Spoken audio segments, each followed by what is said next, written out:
Y estamos en vivo. Dios les bendiga. Bienvenidos otra vez aquí a nuestra casa. Es un placer y una gran bendición para nosotros conectarnos con ustedes. Según vayan conectándose a la red, ahí a Facebook, por favor, déjennos saber que están por ahí, envíennos un saludo y serán bien recibidos. Esperamos tener una clase dinámica. Déjennos sus comentarios también, compartan con nosotros y vamos rapidito a la acción. Vamos a orar. Eso es así. Vamos a orar. Y pongamos nuestros ojitos cerraditos y oramos al Señor. Señor y Padre, gracias Padre Santo, gracias por esta oportunidad que nos das de conectarnos con nuestros hermanos, Señor, más allá de nuestra casa, más allá de donde nuestros ojitos ven. Te pedimos que seas tú obrando, que seas tú dirigiendo esta reunión, que tengamos, Señor, esta conversación de tu palabra. Háblanos, Señor, en el nombre de Jesús. Bendice y edifica tu casa en esta noche. Bueno, en las clases pasadas, ¿de qué hemos hablado? Hemos hablado de la gracia sublime, de la gracia preveniente, de la gracia santificadora, la gracia sustentadora, la gracia salvadora, sustentadora, y ahora va la última S, porque todas son como que... La gracia preveniente, la gracia salvadora, la gracia santificadora, la gracia sustentadora y ahora la gracia suficiente. Suficiente. Y el enfoque de hoy, ¿cuál es? Dice así: a través de la gracia suficiente, el poder de Dios se perfecciona en nuestra debilidad. Ese es el enfoque de hoy. Y el versículo clave es 2 Corintios 12:9. En la Reina Valera del 1960. Alani se está gozando porque esta es la versión favorita de Alani. 2 Corintios 12:9. 12:9, exactamente. Y la mayoría de los versículos que vamos a leer hoy son en Reina Valera del 60. Y también va a haber uno en la Biblia de las Américas por si quieren ir buscando eso. Pero 2 Corintios 12:9 dice: y me ha dicho, bástate de mi gracia, porque mi poder se perfecciona en la debilidad. Por tanto, de buena gana me gloriaré más bien en mis debilidades, para que repose sobre mí el poder de Cristo. ¿De qué estamos hablando? Ok, vamos a ¿vas a decir algo, pastor? No, te estoy diciendo. Ok. Vamos con la introducción. En la introducción vamos a hacer un pequeño background de 2 Corintios. Vamos a ver qué está pasando. Para el entonces de 2 Corintios, sabemos que está obviamente Primera y 2 Corintios. Son dos libros en el Nuevo Testamento. Y se dice que antes de que se escribieran esas cartas, habían dos más. Dicen que había una antes de 1 Corintios y otra entre 1 y 2 Corintios. Eso es lo que dicen. Pero que esas cartas están perdidas. Y que entonces, en esas cartas, antes de que se escribiera 2 Corintios, Pablo y la iglesia están en una discusión. La iglesia le está haciendo unas preguntas a Pablo, le están preguntando sobre la inmoralidad sexual, le están preguntando sobre el matrimonio, sobre la resurrección. Y tienen muchos temas ahí going on. También surgen problemas internos en la iglesia. Sí. ¿Cómo es Hay unos que dicen los de Cloé. Son los que llaman, los que escriben, los que llaman. Los que llaman. Los que escriben. Mira, está sucediendo esto, necesitamos que atiendas esta situación. Exactamente. Hay mucha comunicación. Y entonces, ¿qué pasa antes de 2 Corintios? Llegan unas personas bien especiales que se llaman los judaizantes. Los judaizantes son falsos maestros de lo que hemos estado hablando todo este tiempo. Sí, gente que quiere regresar de donde salieron. Exacto. Quieren volver al judaísmo y hacer una mezcla después que el Señor ha liberado a la gente de la ley y del pecado. Ellos quieren volver otra vez a establecer la ley en medio del cristianismo. Exactamente. Y es como dar pasos para atrás otra vez. Exactamente. Eran gente chavando. Eso es todo. Gente chavando. Gente chavando.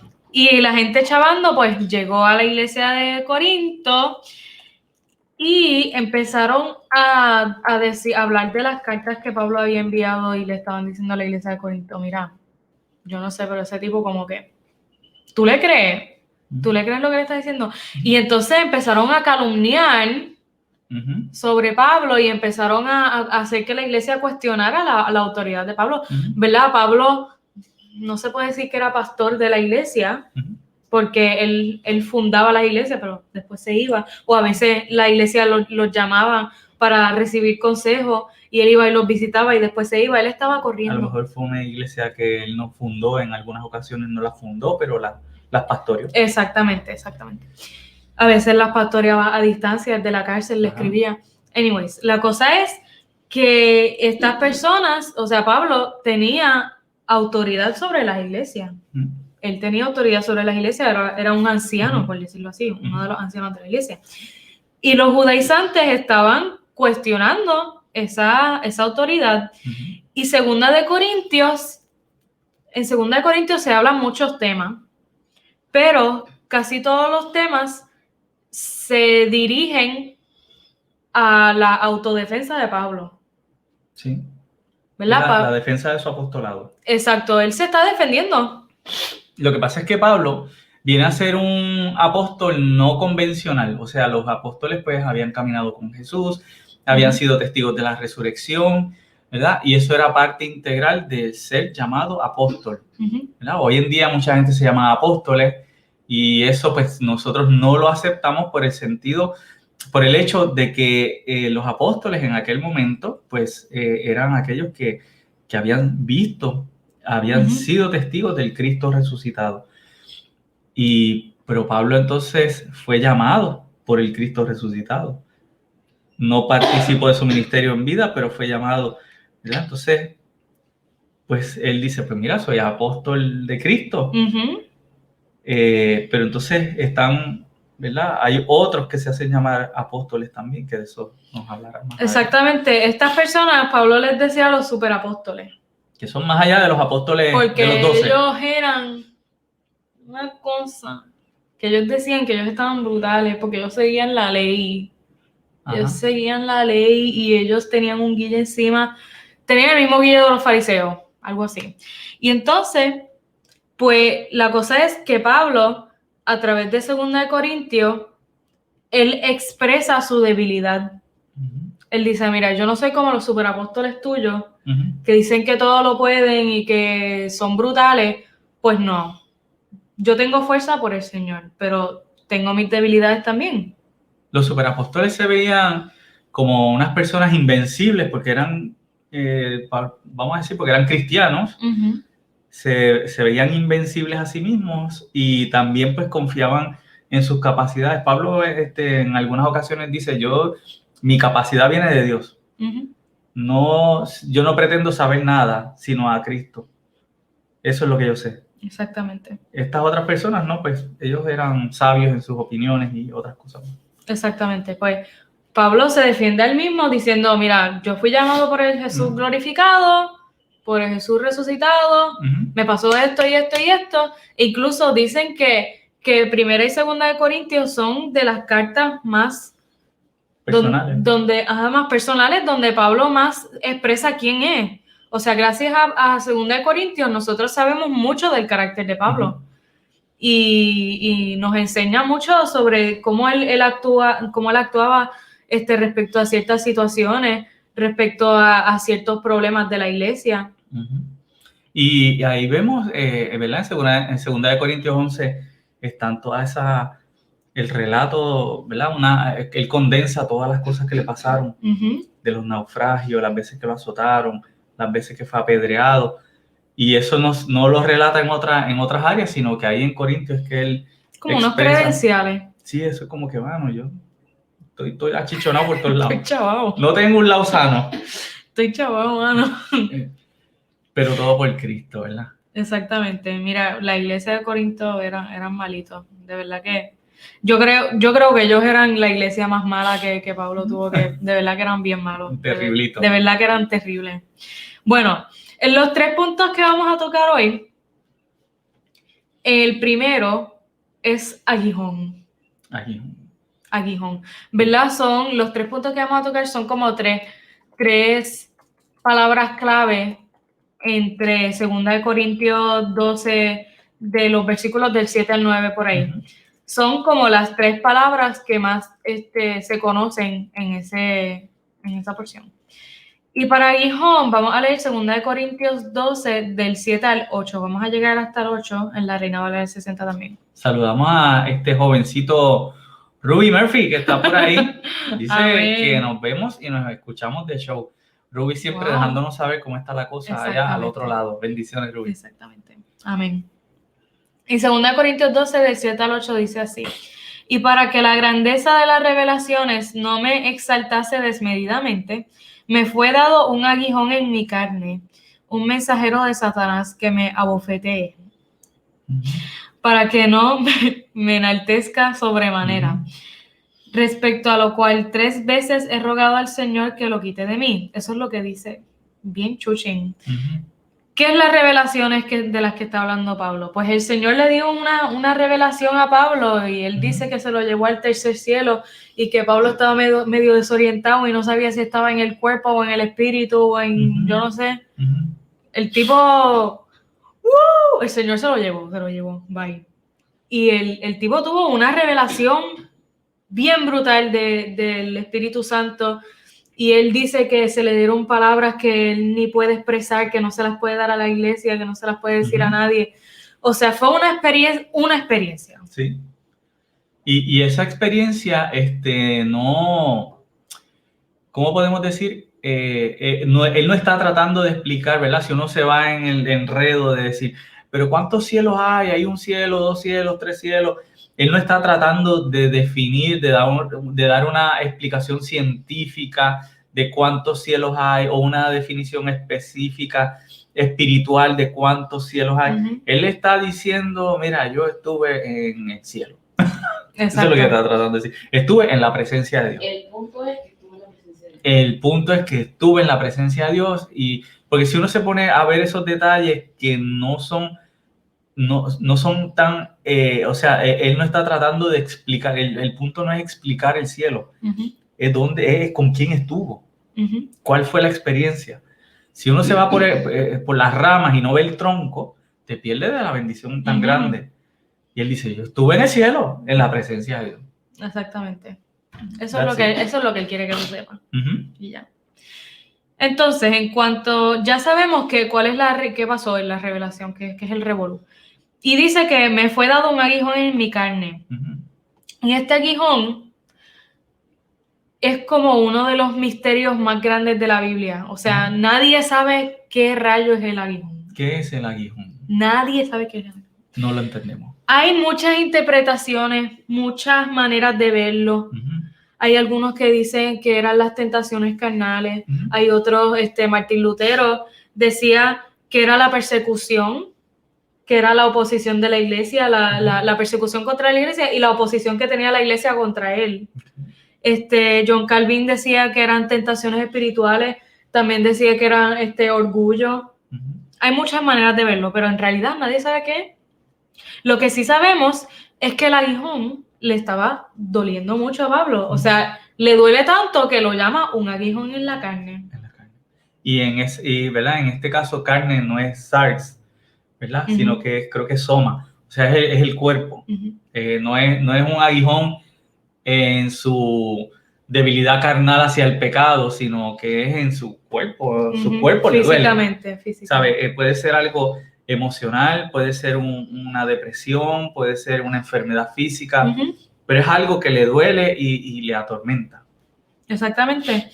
Entonces, vamos a relacionarlo con un tema bien famoso hoy. Los que los han vacunado alguna vez.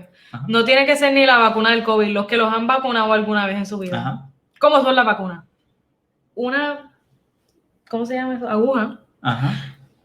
Te la meten aquí en el brazo y es un pinchacito bien chiquitito pero a veces eso te duerme el brazo Ajá. y uno puede levantar el brazo hasta aquí y hay algunos que dan hasta dolor de cabeza y uno se Sí. marea y le da un patatón a uno. O el, qué sé yo, el mosquito del dengue ese. Ajá. Te pica, te da fiebre, te da vómito, te da de todo, te chavaste. Pues algo así es el aguijón de Pablo. O sea, es un dolor que claramente estaba consumiendo su cuerpo. O sea, la situación estaba bien Que difícil. afecta toda su vida, porque cuando a ti te da catarro, no te da catarro en un lado del cuerpo. ¿Verdad? No es que tienes catarro en la nariz y ahí es donde único te duele y te molesta, la influenza. Exacto. El dengue te da, que te duele hasta el pelo, los dientes, te duele todo. Y Pablo tenía una situación que le dolía todo, o sea, le angustiaba y lo incapacitaba, ¿verdad? Vamos a decir, no lo incapacitaba porque pudo realizar su ministerio, pero lo hacía dependiente. Lo hacía dependiente. Era algo, ¿verdad? Tal vez como recuerdo a Jacob cuando luchó con el ángel, que el Señor le lastimó para que Jacob cojeara. Pues Pablo tenía algo que no lo dejaba correr a la velocidad tal vez que él quisiera correr. Exactamente. Y muchas veces, erróneamente, y, ¿verdad? Es sanamente, no es que somos unos herejes aquí, pero muchas veces, pues vemos el aguijón de Pablo como si Satanás estuviera haciendo eso a escondidas de Dios, como si fuera algo de Satanás acá. Satanás aquí trabajando en Pablo y molestándolo y qué sé yo, pero la realidad es que nada en este mundo ocurre sin que el Señor lo permita. Y se escucha bien weird, se escucha bien raro, se escucha medio oreje, pero es la verdad. Pero tampoco fue que el Señor lo provocó. Exactamente. ¿Verdad? Se puede convertir en un tema bien controversial porque entonces la gente dice, ay, pero entonces el pecado se origina del Señor, entonces el mal, el sufrimiento, el dolor se origina en Dios, entonces Dios es el creador de todas las cosas, pues el creador del pecado también. Hold up. O sea, cógelo suave, aguántate. Conocemos que Dios es amor y Dios es bien. Si Dios es amor y Dios es bien, no puede ser mal y pecado. Como que no tiene sentido. Y, o sea, Dios es amor y es bien, pero también es justicia, también Dios es soberanía. Y también nosotros pecamos y estamos destituidos de la gloria de Dios, y entonces vivimos en las consecuencias de nuestro pecado, vivimos en un mundo caído, en un mundo, ¿verdad? Que sí, Dios está sobre nosotros, pero nosotros le dijimos a Dios, apártate que nosotros somos nuestros propios dueños, apártate que nosotros somos nuestros propios dioses. Entonces, pues, Dios dijo, ok, metan mano, breguen ustedes. Dale a ver, vamos a ver. Dale. Eso fue lo que dijo el Señor. Exactamente. Y pues Dios es amor y Dios es bien, pero es soberano y es justo. Así que permitió que el aguijón atormentara a Pablo. ¿Pero por qué? ¿Por qué, Señor? ¿Por qué atormentó a Pablo si Pablo era tan bueno, si Pablo estaba tan brutal? Vamos a explicarlo.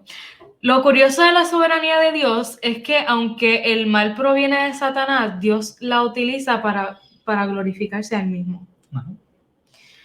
Lo podemos ver en Jesucristo mismo. ¿Qué hubiese sido del sacrificio de Jesús si los romanos fueran gente buena? Si ellos fueran cristianos. Si los fariseos hubiesen dicho, Jesús es el Hijo de Dios. A ese no lo podemos crucificar. Entonces no hubiese habido sacrificio, no hubiese habido muerte, no. Pues no hay nada entonces. Dios tuvo que usar el mal del mundo y la incredulidad de los romanos y de los fariseos. La obstinación. La terquedad de ellos para que Jesús pudiera morir.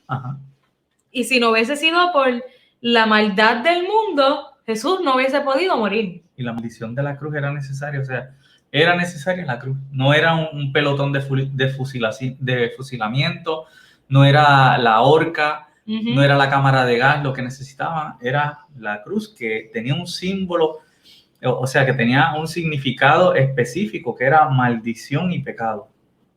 Exactamente. O sea, el dolor era necesario. Era necesario, punto y se acabó. Y también lo vemos en la historia de Job, donde Satanás literalmente le pide permiso a Dios para molestar a Job. Y el Señor le dice, dale. Mira, a ver. Dale, que a Job no le va a pasar nada. Para probar que Job era un hombre recto, ¿verdad? Y lo mismo con Pablo. Entonces, lo próximo que vamos a tocar, el segundo punto, es la gracia suficiente. ¿Verdad? Este es el nombre de la clase, pero es el segundo punto también. La gracia suficiente. Y vamos a ver por qué la gracia es suficiente. En 2 Corintios 12, seguimos en el versículo 9, pero ahora vamos a la segunda parte del versículo. No, vamos a la primera parte del versículo y después vamos a la segunda. 2 Corintios 12, 9. Exacto. Vamos a leer el primer cantito del versículo 9. La parte Exacto, A. La parte A. Y es súper cortito, se los voy a leer. Y me ha dicho, bástate de mi gracia. Vamos a leerlo corrido con el 8. El 8 dice, el 7 y el 8, porque hay que leerlo juntos. Y para que la grandeza, si no, no tiene sentido. Y para que la grandeza de las revelaciones no me exaltasen desmedidamente, me fue dado un aguijón en mi carne, un mensajero de Satanás que me abofetee para que no me enaltezca sobremanera. Respecto a lo cual 3 veces he rogado al Señor que lo quite de mí. Versículo 9. Y me ha dicho, bástate de mi gracia. Pablo 3 veces le pide al Señor, le ruega al Señor que le quite el aguijón ese que le está jorobando la vida. El Señor, por favor. Y podría verse como un momento bien ser humano.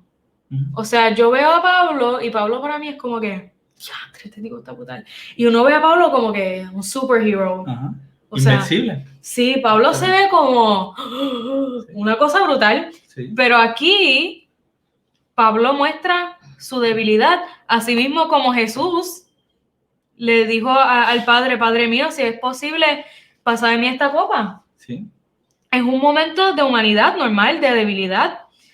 Y entonces vemos que Dios no se pone a explicarle a Pablo, mira, yo te estoy dando este aguijón porque yo no quiero que tú te enaltezcas a ti mismo, porque yo te di esa revelación y no. El Señor no le explicó nada. Pablo le pidió al Señor que le quitara el aguijón y Jesús le dijo, bástate de mi gracia. Psst. Con calma. La primera vez que yo leí esto, yo hice un escándalo, porque yo lo leí en mi Biblia física y las letras de bástate de mi gracia estaban en rojo. Y yo por poco viro la Biblia, yo... ¡Es Jesús el que está hablando! Sí, porque, o sea, Pablo como que tiene la revelación con Jesús en Hechos 9, en su conversión, pero entonces Jesús mismo se le revela a él en su momento de debilidad. Es como, él tiene como una conexión bien loca con Jesús. La gracia suficiente. Exacto, eso es un ejemplo de gracia tan...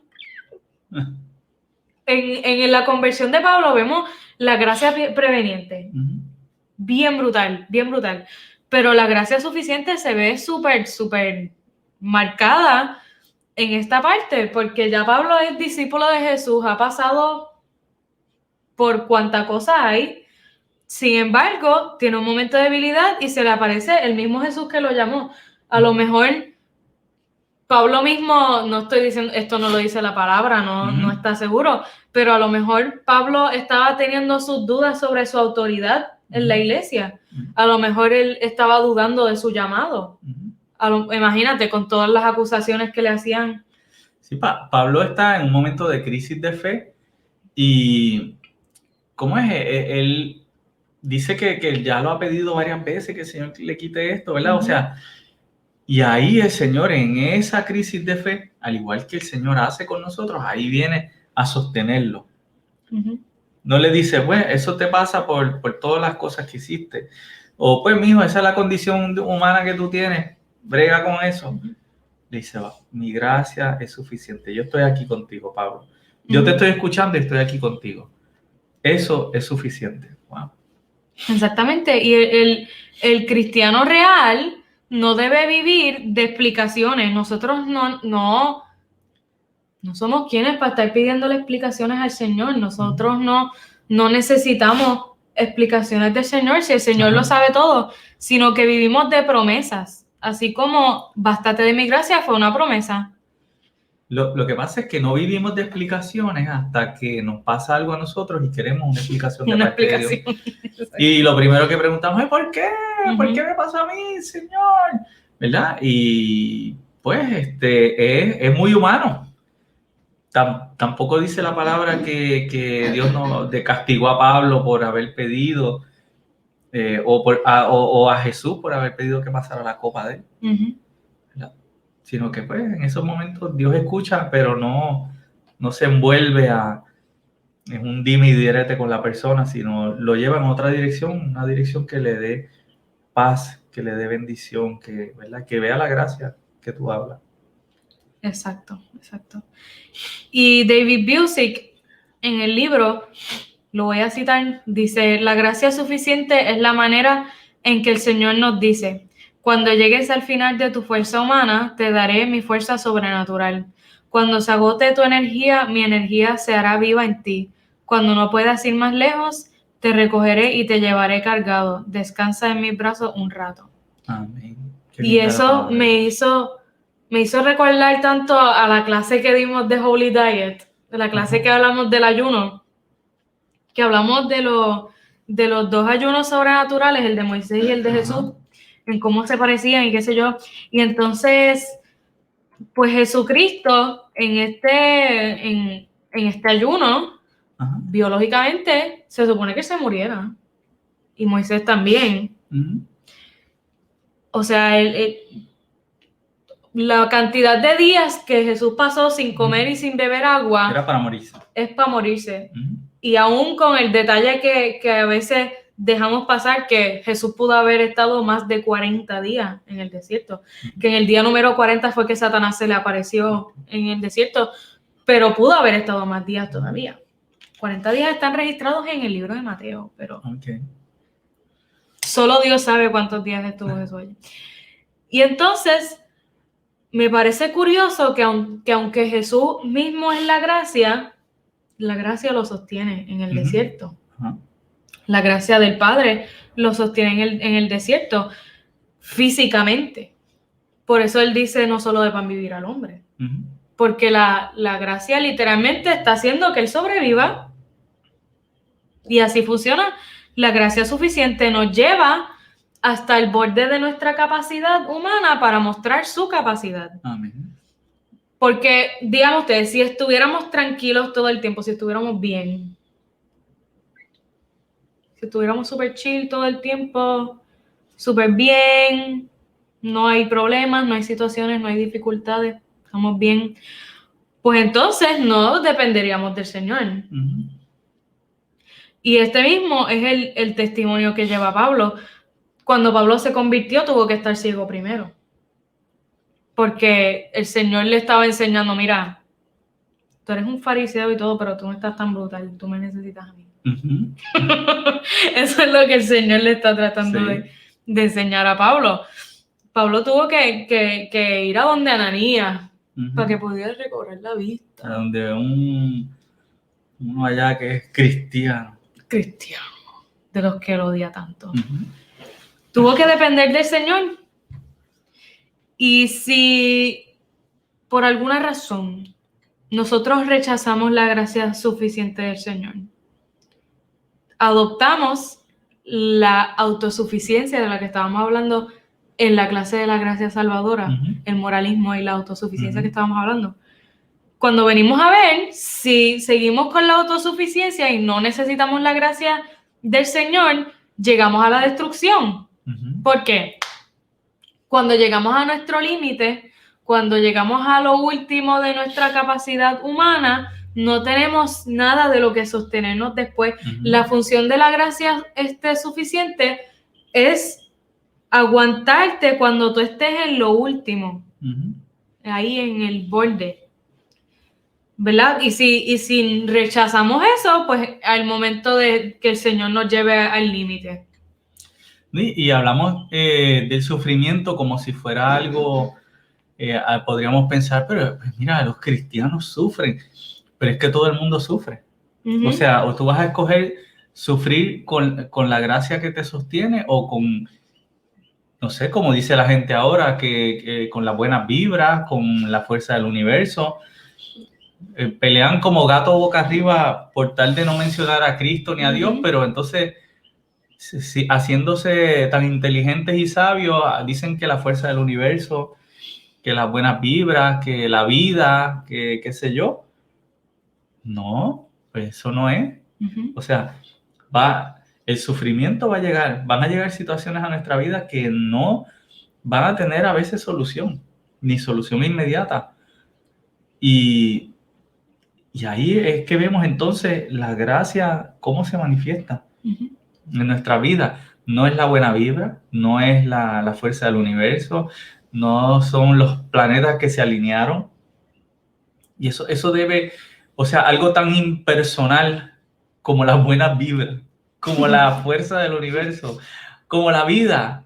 Yo no quiero que me sostenga algo impersonal, yo quiero que me sostenga Dios, que me sostenga una persona. Ujú.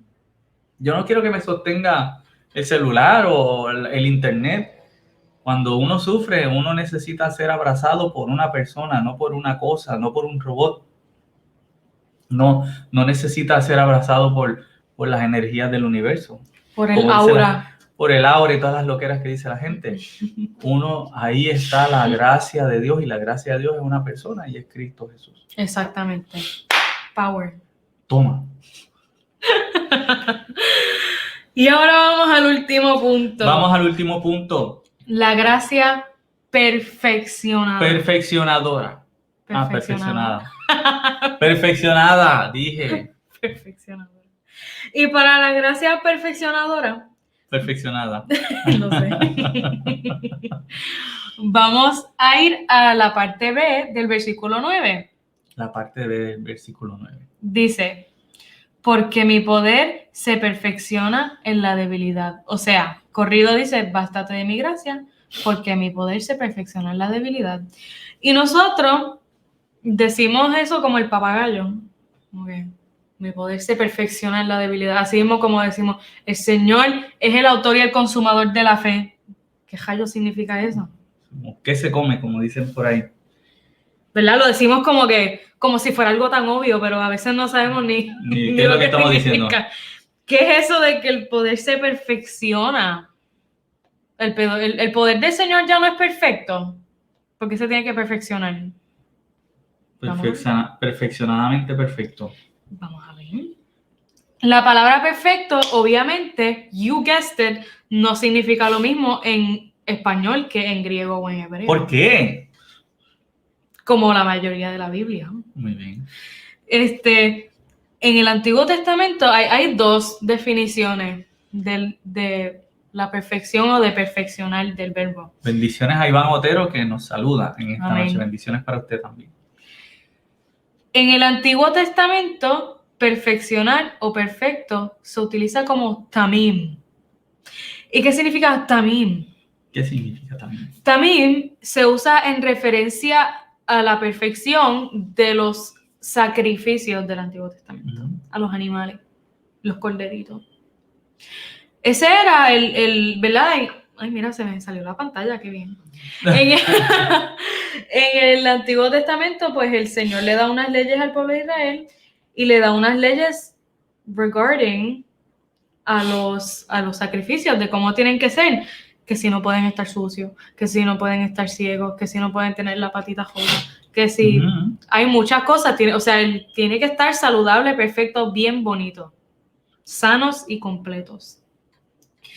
Y en el Nuevo Testamento lo vemos de una manera similar, pero un poquito diferente. Similar, pero un poquito diferente. Se usa el término teleios.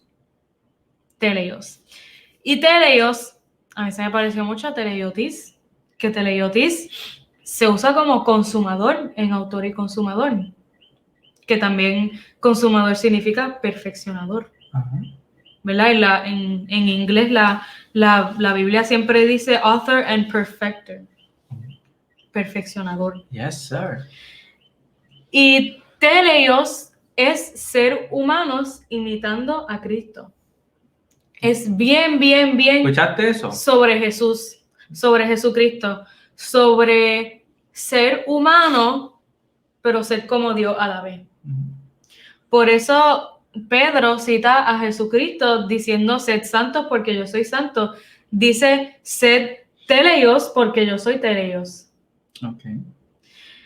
Y estos dos términos se pueden utilizar para describir la gracia de Dios perfeccionándose en la debilidad de Pablo y en la debilidad de nosotros. Yo no sé, pero me parece que muchas veces, es que lo he escuchado en la mayoría de las veces que hemos escuchado esto de ser santos, porque yo soy santo, se escucha como de una forma negativa, como si fuera una carga que Dios pone en uno, o como si fuera algo completamente imposible. Y yo pienso, o sea, Dios no te va a pedir algo que es imposible. Dios no te va a... sería, ¿cómo diría yo? Irónico que Dios te pida algo que Él sabe que tú no puedes hacer, ¿verdad? Qué sé yo, como yo pedirte a ti algo en el hogar para mofarme de ti, algo que yo sepa que tú no lo vas a poder hacer jamás, pero te lo pido y te lo exijo como algo, pues, sin santidad nadie verá al Señor, o sea, pero lo que hago es burlarme de ti. No, ¿por qué no vemos el ser santos como algo que Dios puede hacer en nosotros? Y algo bueno, ¿verdad? Muchas veces vemos la santidad como algo tan, nadie puede ser santo y no se puede y qué sé yo. Como bien herejía. Ajá, y exacto, como algo malo que Dios nos estuviera pidiendo cuando es la bendición más grande que Dios te pueda decir, porque no eres como yo, ¿verdad? El orgullo que uno siente como padre cuando le dicen a uno, mira, esa muchacha se parece a ti, tus hijas se parecen a ti. Cuando se lo dicen a mamá, mírala, esas muchachas se parecen a ti, oye, sacaron esto tuyo. Tú dices, wow, ¿verdad? Uno se pone como padre orgulloso, no te pones como que rabioso. Y uno como hijo también, a veces a mí me dicen, ¿te pareces a tu mamá en esto? Y te pareces a tu papá en esto. Y yo, sí. Qué brutal, ¿verdad? Pues así mismo cuando Dios te dice, pues sé santo, sé como yo, es que es algo bueno. Parécete a mí y te voy a dar las herramientas para hacerlo, ¿no? O sea, te voy a dar mi espíritu para hacerlo, no es algo que te estoy pidiendo imposible, es que es algo que te voy a ¿qué? A dar la gracia, ¿qué? Perfeccionada. Teleios se escribe Teleios, así mismo como se escribe. Teleios. Disculpen que me ha dado como una alergita ahí. Imitando a Cristo. Exactamente. Y hablando un poco más a fondo de Tamim, que es la perfección en el Antiguo Testamento, pues como ya he mencionado, se refiere a los animales que serían sacrificados para la salvación del pueblo. Este animal, pues, estaba destinado a morir. Era bien bonito, era bien chulo, estaba saludable, pero lo iban a matar. No lo iban a cuidar, ni lo iban a bañar más, ni le iban a dar un pedicure de esos que le dan a los caballos ahora, bien lindo, no lo iban a arreglar, lo iban a matar. Lo iban a matar, lo iban a degollar. Así era con los corderitos. Pero el propósito de este animal no se encontraba solamente en morir, no era que lo mataban ahí por diversión, ¡uy! Y ya, sino que el sacrificio del animal era una ordenanza del Señor para entonces perdonar los pecados del pueblo de Israel. Así que el propósito del animal iba más allá de su propia vida. Y lo veo muy similar a la gracia suficiente de Pablo. Pablo iba a diferentes países, iba a diferentes iglesias, iba a diferentes pueblos, como si fuera para un matadero. Aquí en el capítulo anterior, de hecho, en 2 Corintios 11, Él dice que lo azotaron con varas 3 veces, que fue apedreado, que 3 veces sufrió un naufragio. Una noche y un día ha estado como un náufrago en alta mar. O sea, el tipo ha pasado, mira, hay 4 versículos. Él está explicando todas las cosas que le han pasado. Peligro entre falsos hermanos, peligros en la mar, peligros en el desierto, en la ciudad, peligros de los gentiles, de mi nación, de ladrones, del río, de caminos. El tipo pasó por todo. Frío, desnudez, hambre. Él pasó de todo y al fin no murió en un castillo, en un palacio, echándose fresco. Tomando margarita. Frappé como en las películas con la tipa dándole la uva en la boca.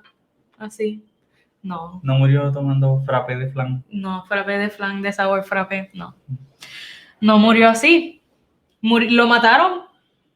Lo mataron en Roma y se murió. Pero su muerte tuvo un propósito más allá de su propia vida, como el sacrificio del que estábamos hablando en el Antiguo Testamento. Él, o sea, se iba a morir por el Evangelio, pero si no hubiese sido por el sufrimiento de Pablo, por la terquedad de él con el Evangelio, por la terquedad por Cristo, ¿cómo hubiese sido nuestra Biblia? Le faltara un gran pedazo del Nuevo Testamento. Y nuestra teología estuviera media. 13 libros, ¿ok? 13 libros hubiesen faltado del Nuevo Testamento. No hubiésemos tenido muchas de las cosas. El libro de Romanos, no hubiésemos tenido Romanos. Eso está malo. Sí, nuestra teología hubiera estado falta en gran parte. Y todo fue porque él sufrió. O sea, que la gracia del Señor se perfeccionó, si lo vemos del lado de Tamim, se perfeccionó porque él estaba destinado a sufrir. Y así la mayoría de los discípulos, bueno, todos los discípulos murieron pues defendiendo el Evangelio, menos Juan, pero fue porque lo tiraron. Allá en la isla de Patmos. La isla como quiera. Quédate por allá. Está chaval. Y fue todo por la terquedad de ellos con el Evangelio. Sí, la convicción tenía. Si estos hombres no hubieran, y mujeres, ¿verdad? No hubieran tenido una experiencia real con Dios, ¿para qué morir de una forma tan trágica? Tan fácil que les hubiera sido renunciar a esa mentira. La gente cuando se ve bajo presión confiesan. La gente cuando se ven bajo presión dicen, no, hubiera salido alguno de ellos. No, el cuerpo está allí. El cuerpo de Jesús nosotros lo escondimos y lo guardamos en tal sitio. ¿Por qué resistir a ser crucificado cabeza abajo? A ser aserrado, a ser decapitado, si realmente todo fue una mentira. O sea, esta gente tenía una convicción real, habían experimentado la vida con Jesús y luego el fuego del Espíritu Santo en su vida era real. Entonces tenían una convicción real que los impulsaba y esa gracia los sostenía en medio de todas las pruebas. El mundo tal vez los veía como derrotados, pero para Dios eran más que vencedores. En la película que vimos de Paul Apostle of Christ, de Pablo, el apóstol de Cristo, aparece Lucas en la película y Lucas le dice a uno de los romanos, nadie muere por algo que no cree. Ajá, exacto. El hombre no muere por algo que no cree. Claro. Ellos murieron porque creían en el Evangelio, creían que era la verdad. Ajá. Y ahora conociendo todo este background de Pablo, conociendo todo este revolú que él tuvo que pasar por el Evangelio, Filipenses 4:13, todo lo puedo en Cristo que me fortalece. Qué diferente suena ese versículo cuando lo vemos con todo esto de background. Que la gente dice, todo lo puedo en Cristo que me fortalece. Yo puedo comprarme mi casa, yo puedo comprarme mi carro, yo puedo conseguir un trabajo, yo puedo sacar buenas notas en el examen, yo puedo pasar este año universitario, porque todo lo puedo en Cristo que me fortalece. Pero todo lo puedo en Cristo que me fortalece. Es que Pablo está diciendo, yo puedo aguantar el cantazo que me venga, porque el Señor es mi fuerza. Punto y se acabó. Y entonces en el ámbito de teleios, que es el del Nuevo Testamento, vemos la perfección de ser como Jesucristo. Y primera de Pedro 1, del 15 al 16, que es lo que les estaba hablando ahora, para leerlo en contexto, dice, sino que así como aquel que os llamó es santo, así también sed vosotros santos en toda vuestra manera de vivir, porque escrito está, sed santos porque yo soy santo. Y estas palabras pues son citadas por Pedro, pero obviamente le está haciendo referencia a Jesucristo, está hablando de Jesucristo. Obviamente. Y por esta razón es que la perfección de la que hablábamos del Antiguo Testamento y la del Nuevo Testamento a mí se me parecen tanto. ¿Por qué? Porque Jesús, su misión era morir, como hablamos ahora. Jesús era el Cordero. Jesús es el Cordero de Dios que iba a morir. Y si lo vemos comparado con el Cordero del Antiguo Testamento, pues los dos estaban destinados a morir. Los dos cumplieron su misión más allá de su propia vida. Los dos cumplieron su misión en la muerte. O sea, el ministerio de Jesús obviamente no se acaba en su muerte, está la resurrección también, pero sin la muerte no hubiese habido sacrificio, obviamente. Claro. Obviamente. Y Dios nos llama, si Dios nos llama entonces a ser como Él, si Jesús nos llama a ser como Él, si nos llama a ser teleios, pues nos llama a sufrir. Se escucha bien horrible, bien horrible. Y Pablo dice que él quiere ser participante de los sufrimientos de Cristo también, que para él eso sería un privilegio, y los cristianos, ¿verdad?, del primer siglo veían como la gran bendición el poder sufrir por Cristo. Lo que pasa es que ¿cómo es? En nuestra época y en nuestra sociedad uno lo que quiere, y no es que esté mal, ¿verdad?, pero uno procura huir del dolor, ¿verdad? Uno no quiere cosas que le hagan. Claro. Pero entonces nos hemos vuelto adictos al placer y no queremos dolor para nada. En la disciplina hay dolor. Pues sí, cuando tú haces ejercicio, dicen no pain, no gain, ¿verdad? Pero entonces por eso estamos obesos, por eso estamos enfermos, porque no queremos ningún tipo de dolor. No queremos pasar el trabajo con los muchachos, los dejamos hacer lo que quieran, se ponen rebeldes, Entonces, pues, no queremos pasar el trabajo. No queremos el dolor de la disciplina, el dolor de estar el ojo sobre nuestros hijos, sobre las empresas, sobre la sociedad. No queremos límites, todo nos duele y pues entonces evitamos el dolor y hacemos todo lo que sea chévere. Y por eso la sociedad está como está hoy. Y entonces, a través de la gracia suficiente, el Señor nos carga a través de ese dolor, en ese dolor. No es que el Señor nos deja ahí en el sufrimiento, nos suelta así y ya, sino que nos aguanta en el dolor, nos perfecciona. Y en conclusión, vamos a leer 1 de Pedro 5:10 en la Biblia de las Américas. Y dice así: y después de que hayáis sufrido un poco de tiempo, dice Pedro, sí, el Dios de toda gracia, que os llamó a su gloria eterna en Cristo, Él mismo os perfeccionará, afirmará, fortalecerá y establecerá. Ahí están todas las palabras claves que hemos hablado hoy. Está el sufrimiento, que es como que el aguijón.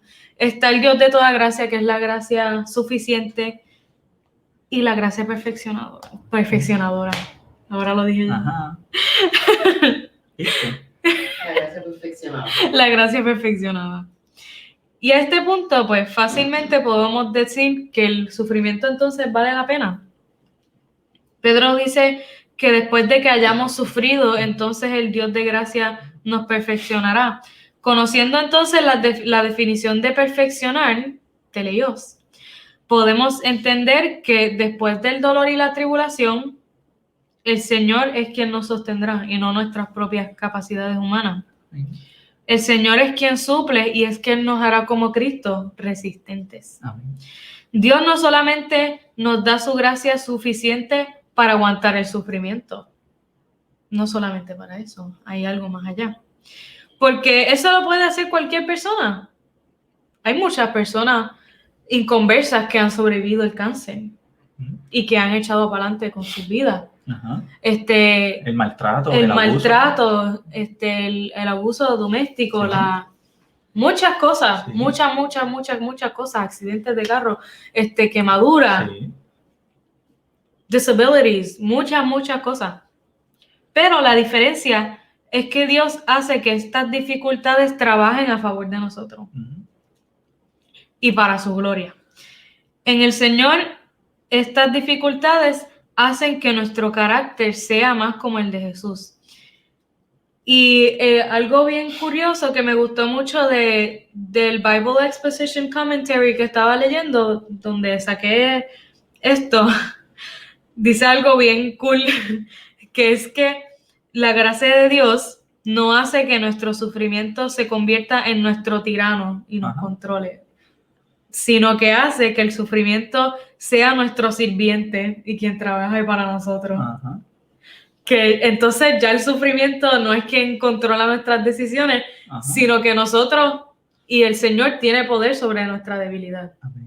Y entonces nosotros decidimos qué yo voy a hacer con esta debilidad, cómo yo voy a manejar esta situación. Amén. Nosotros tenemos control sobre cómo vamos a manejar las cosas. Y el Señor tiene control sobre nosotros y nos sostiene y nos da las fuerzas para put it straight, para aguantar y para resistir. Dios está obrando en tu vida a través de la transformación, no la sustitución. El Señor no está sustituyendo el sufrimiento por cosas buenas, sino que las está transformando en cosas buenas. El Señor transforma la tribulación en una promesa. Bástate de mi gracia. Muchas veces las personas dicen, cuando viene algo, ¿cómo es? Ponen unos posts que si algo difícil está pasando es porque algo mejor vendrá. Y eso no es necesariamente bíblico, eso no es necesariamente un postulado bíblico, ¿verdad? Como dice Mariana, pues estaríamos suponiendo que, ok, si te dio cáncer, algo mejor vendrá, o sea, te vas a sanar el doble. Hay que tener cuidado, ¿verdad? ¿Qué quiere decir eso? Que todas las cosas obran para bien es otra cosa. Que en medio de las circunstancias Dios bendice nuestra vida. Y claro, que el Señor obra, claro que sí. Que el Señor hace milagros, claro que sí. Pero tener como un amuleto, como estas cosas nuevas que se dicen y se repiten. Las afirmaciones. Los mantras y las afirmaciones. Hay que tener mucho cuidado con eso, ¿verdad? Hay que aferrarse a la palabra y a las verdades de la palabra, que nos llevan de victoria en victoria y de gloria en gloria, de eso no lo dudamos. Pero hay que ver por qué decimos las cosas y qué es lo que significan para nosotros, ¿verdad? No es que si me chocaron el carro ahora, pues voy a tener otro mejor mañana. Hay que tener cuidado. Sí, exacto. Las cosas obran para bien de acuerdo al bien del Señor. A los que aman. No a la expectativa que uno tiene. Exacto. Hay que ser muy cuidadosos. Sin perder la fe y perder de perspectiva, ¿verdad? Que Dios hace cosas maravillosas. Claro que sí, grande. Claro. Y para acabar, vamos a volver a leer el versículo clave, como hacemos siempre, viéndolo de acuerdo a todo lo que hemos hablado hasta ahora. Y dice así, 2 Corintios 12, 9. Y me ha dicho, bástate de mi gracia, porque mi poder se perfecciona en la debilidad. Por tanto, de buena gana me gloriaré más bien en mis debilidades, para que repose sobre mí el poder de Cristo. Y el reto de hoy es que vas en tu Biblia, vas a marcar este versículo con un highlighter. Lo vas a marcar con un highlighter. Y al lado le vas a escribir teleios, donde tengas un espacio. Si tú escribes tu Biblia como yo, pues lo escribes por ahí, si no lo escribes en algún lado para que te acuerdes. Siempre que estés pasando por un momento difícil, para que te acuerdes de Teleios, que tienes que ser como Jesús, que tienes que ser resistente. Amén. Y con esto acabamos la clase. La Amén. última clase de la serie del Sendero en la Sendero en la Gracia. Gracia. Qué lindo ha sido este tiempo, ¿verdad? De mucha edificación. Si no lo has leído, el libro Camino, Verdad y Vida del Dr. David Busick, puedes leerlo, es un libro precioso donde habla del Sendero en la Gracia. Son solo 6 capítulos que él habla de diferentes énfasis. Es la misma gracia, es una sola gracia, pero de qué forma la gracia opera en nuestras vidas. Es algo maravilloso. Vamos a orar en este momento y damos gracias al Señor por esta noche. Gracias, Señor. Gracias, Padre amado, por tus ricas bendiciones. Gracias por nuestros hermanos que se han conectado. Y te pedimos que aquel que esté en este tiempo sufriendo, aquel que esté pasando por un momento difícil, que sea sostenido por tu gracia. Que sepa que tu gracia está allí para él. Que sepa que hoy sufre, pero no sin propósito, sino que sufre, Padre amado, en tu gracia. Que sufre en tu gracia, Señor. Que de ese sufrimiento, Padre amado, tú sacas cosas maravillosas. Tú lo utilizas todo para bendición, Señor. Aunque no entendemos y no comprendemos muchas veces de momento, pero allí tú estás, Señor. Obra, Padre amado. Gracias por esta clase y gracias por la experiencia del apóstol Pablo escrita, Señor, plasmada en la carta de Corintios, Señor. En el nombre de Jesús te glorificamos. Amén. Amén. Amén. Bueno, Dios les bendiga. Nos vemos entonces luego. Bye. Muchas bendiciones.